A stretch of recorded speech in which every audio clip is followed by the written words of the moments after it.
こんにちは。今日は、言語の勉強はマジで難しい。本当に難しいっ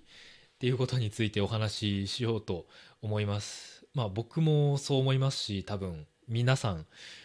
日本語とか、他の外国語を勉強してる人は言語の勉強って難しいなって思ってると思うんですけど、なんかインターネットとか YouTube とか見るとね、なんか日本語は簡単とか、韓国語は簡単、英語は簡単、いろんなそういう何々語は簡単みたいな動画とか、ウェブのページとか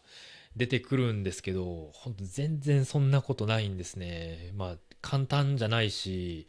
めちゃくちゃ大変ですよね。ほんと大変すぎる。もちろん英語を勉強してる人もたくさんいると思いますし、ミャンマー語とかベトナム語とか、いろんな言語ですね。全部の言語難しいと思うんですよ。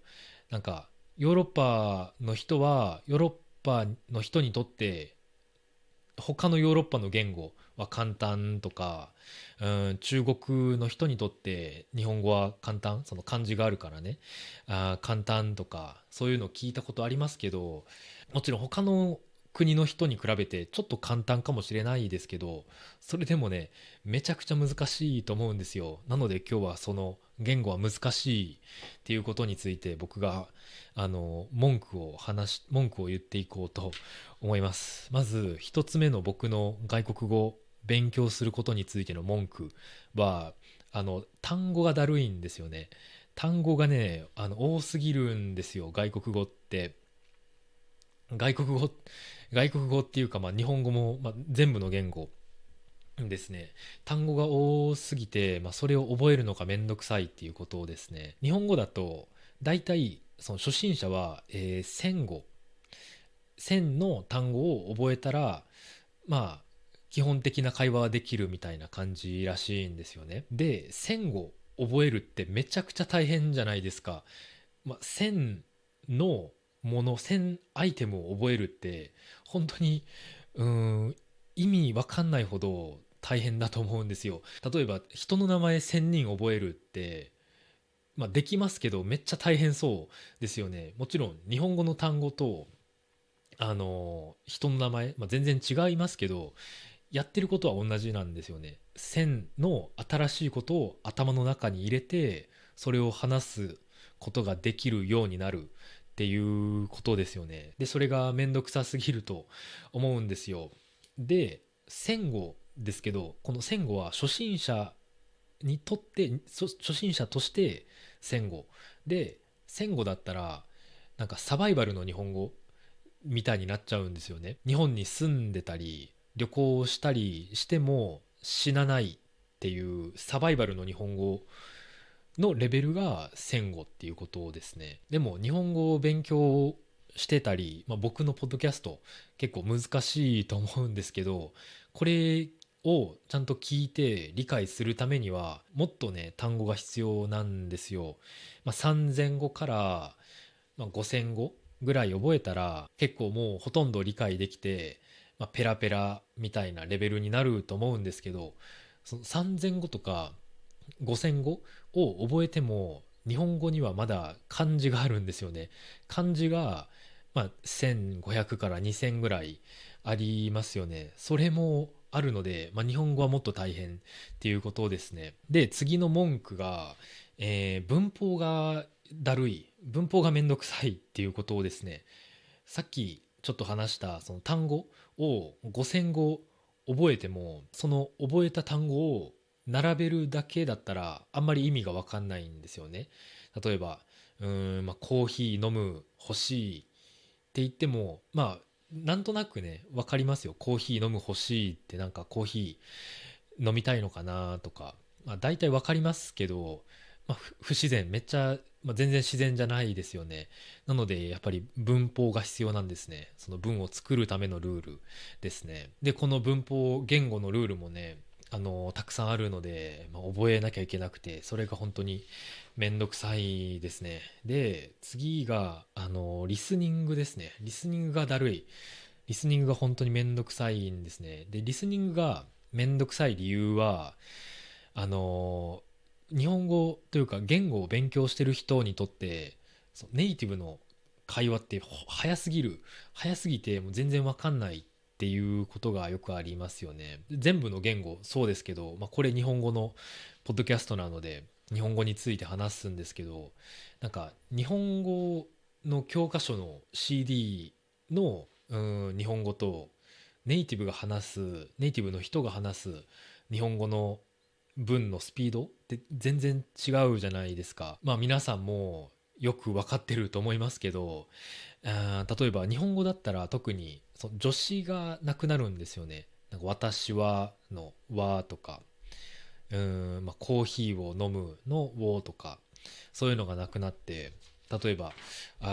私は土曜日に勉強と選択をしようと思っていますっていう文ありますよね。これも今も結構スピード速くて分かりにくいなって思った人いると思うんですけど、僕が友達と話す時に私土曜日勉強と選択しようと思ってる、このぐらいのスピードと、助詞がなくなるんですよね。でつまりそのスピードが速くなるプラス、助詞がなくなるので、なんか2倍とか3倍早く聞こえるんですよね。で、そのスピードに慣れるために、いろんなポッドキャスト聞いたりね、アニメ見たり、単語を覚えなきゃいけないし、文法もわからなきゃいけない。めんどくさいですよね。で、他にもたくさんその言語の勉強についての文句あるんですけど、全部話したらその時間がかかりすぎるので、これ最後のポイントなんですけど、最後はやっぱりスピーキングがめんどくさい、スピーキングもめんどくさいってことをですね、スピーキングの時って、話す時って考えることがね本当に多いんですよね。日本語だけじゃなくて全部の外国語ですけど、まず最初に話すことを頭の中で考えますよね。で次、日本語の文を、頭の中で作るっていうプロセスがあって、で次その頭の中で作った日本語の文の文法とか、単語とかちょっと変じゃないかをチェックしなきゃいけなくて、でその後でやっと、口から話すっていう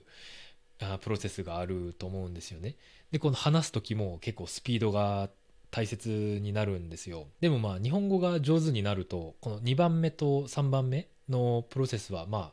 1番目と同じ時間にできるようになるので、上手になったらその最初のポイントと、最後のポイントだけなんですけど、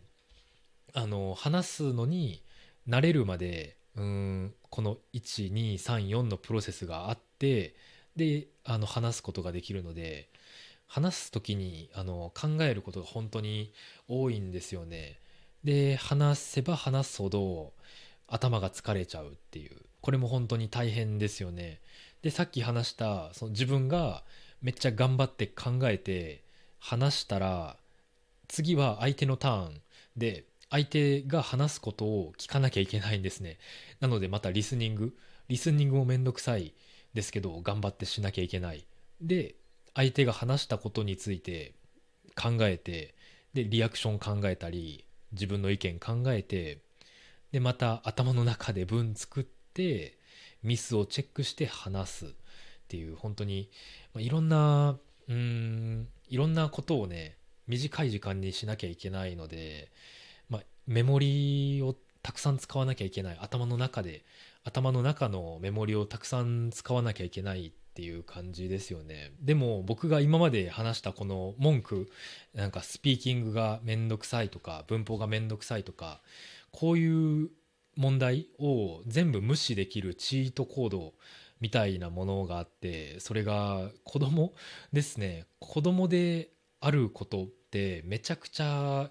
言語の勉強についてメリットだと思うんですよ。なんか例えばさっき話したその文法についても、なんか子供がコーヒー飲む欲しいって言ったら可愛いって言われると思うんですよね。で、可愛いから子供がミスしてなんか可愛いっていうシチュエーションになったら、